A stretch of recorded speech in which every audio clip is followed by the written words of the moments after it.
La semana pasada el ministro de Economía decía muy optimistamente que la confianza en el Perú, la confianza en la economía peruana se estaba recuperando para las inversiones. Pero acaba de salir un estudio que coloca a nuestro país, al Perú, entre los 10 estados más complejos del mundo para hacer negocios. Entonces, ¿en qué quedamos? ¿Hay confianza para atraer las inversiones o en realidad el Perú resulta ser un país muy complicado para la inversión? Eso se lo vamos a preguntar a Jorge Melchtal, director del MBA de ESAN, que ya está con nosotros. Jorge, ¿qué tal? Muy buenas tardes. Juan Carlos, ¿cómo estás? Buenas tardes. Muchas gracias por la invitación y presto a responder tus preguntas. Nos ha quedado esa duda, pues Jorge, ¿no? Finalmente, el Perú está recuperando la confianza internacional para atraer inversiones o resulta ser un país muy complejo, muy complicado para las inversiones como se ha determinado en este estudio que mide a 72 países.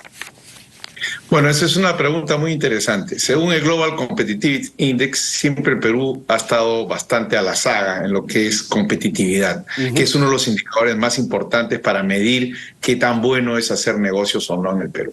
Normalmente los estudios trabajan bajo varias dimensiones, ¿no? Regímenes fiscales, legislación, complejidad de los entornos, entre otros. En el caso del Perú, lamentablemente, pues estamos considerados como uno de los países más complejos para hacer negocios, a pesar de que el Perú es muy atractivo. Esa es la gran diferencia. A veces se confunde esa dicotomía, que somos atractivos, sí, por la gran cantidad de recursos naturales que tenemos, por la calidad de mano de obra que también se puede conseguir en varios sectores como la tecnología de información, el mismo sector minero, por la riqueza que existe, por la gran capacidad que tiene nuestra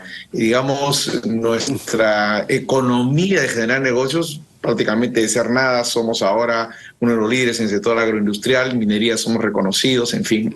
Pero desde el punto de vista de los regímenes fiscales, la misma legislación, el mismo ecosistema que hay alrededor, es bastante complejo, sí, y efectivamente, de los 10 países más complejos, 6 están en América Latina y uno de ellos somos nosotros. Sí, pues eso es, ¿no? Latinoamérica en general es una región, parece complicada, ¿no? De los 10 más complejos, 6 son países latinoamericanos. Es algo así como en el fútbol, es un buen jugador como para contratarlo, pero es un poco complicado en el carácter, digámoslo así, ¿no? Estamos en esa dicotomía que tú bien decías, ¿no?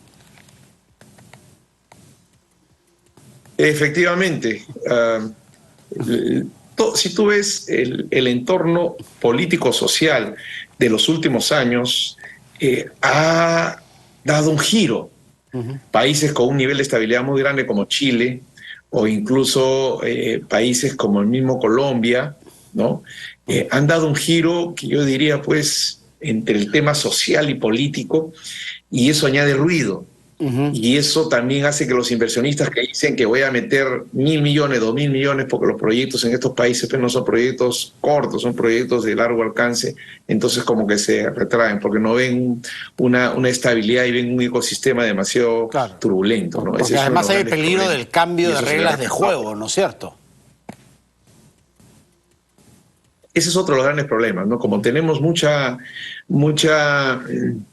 tenemos muchos picos y valles en la parte política, ¿no? Pasamos de ser 100% populistas a tratar de ser economías sociales de mercado perfectamente desarrolladas y nuevamente volvemos a entrar en la curva de descenso a políticas muy populistas dentro del Estado. Y eso no te da aliento para un proyecto. Un proyecto de largo plazo son 10, 15, 20 años. Y si tú no tienes esa tranquilidad, ¿cómo haces para recuperar 5.000 millones, 10.000 millones, 15.000 millones de dólares de inversión? Entonces, ese ruido orienta a los inversionistas definitivamente. ¿Y esto cuánto nos puede perjudicar, esta percepción, cuánto nos puede perjudicar en nuestra intención de entrar a ese gran club mundial que se llama la OCDE? Mira, esa es una pregunta muy procedente de lo que tú me has preguntado. La OCDE tiene ciertos requerimientos. Y estos requerimientos van mucho en la línea con los temas relacionados con la legislación, con la estabilidad política, con la estabilidad fiscal, con el clima para hacer negocios, con la macroeconomía, con la microeconomía. Todos estos factores son analizados, tienen una puntuación, de la misma manera como un banco hace la evaluación inversionista. Entonces, te pide estándares mínimos, pues, ¿no? En esos sectores.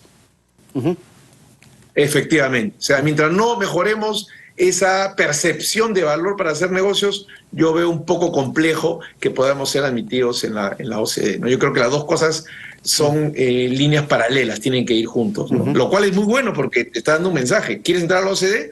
Mejora tu clima de negocios. Mejora tu clima de negocios, más competitividad, más empleo, más desarrollo. Entonces es un efecto dominó muy importante. De esos 292 indicadores, Jorge, que se han medido, que nos han puesto en este ranking tan abajo, ¿cuáles crees que son los que se debería hacer un esfuerzo importante de parte del Estado por cambiarlos, modificarlos, mejorarlos?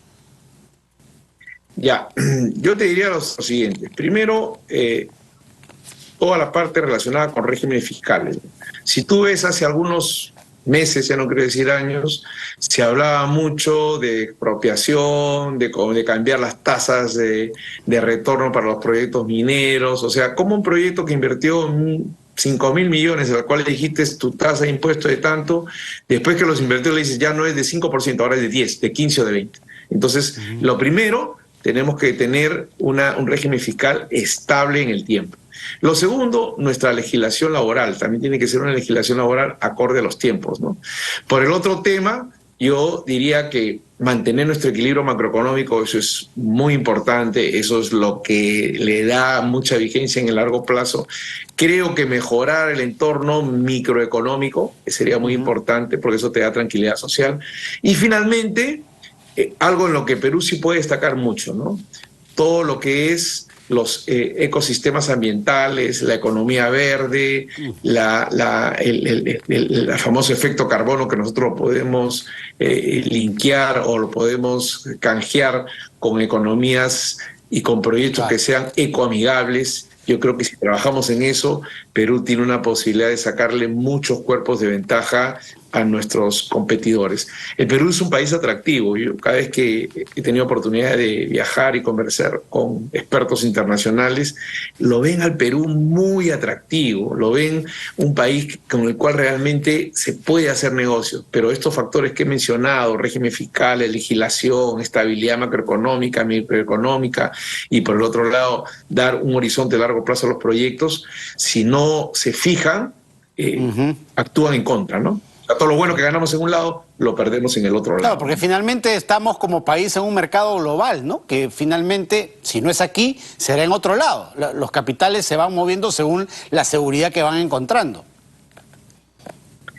Mira, estás diciendo una gran verdad, ¿no? Muchas veces se piensa, no, ya invirtió 200 millones, se va a quedar en el Perú. Yo me acuerdo que tuve oportunidad de conversar en la época del proyecto Camisea con los holandeses que habían invertido casi 250 millones. Le dije, pero ya has invertido 250 millones, te vas a ir porque, mira, me dijo, prefiero perder 250 millones que perder 2.000 millones. Me voy a ir a Brasil. Y efectivamente se fueron a desarrollar proyectos gasíferos en Brasil.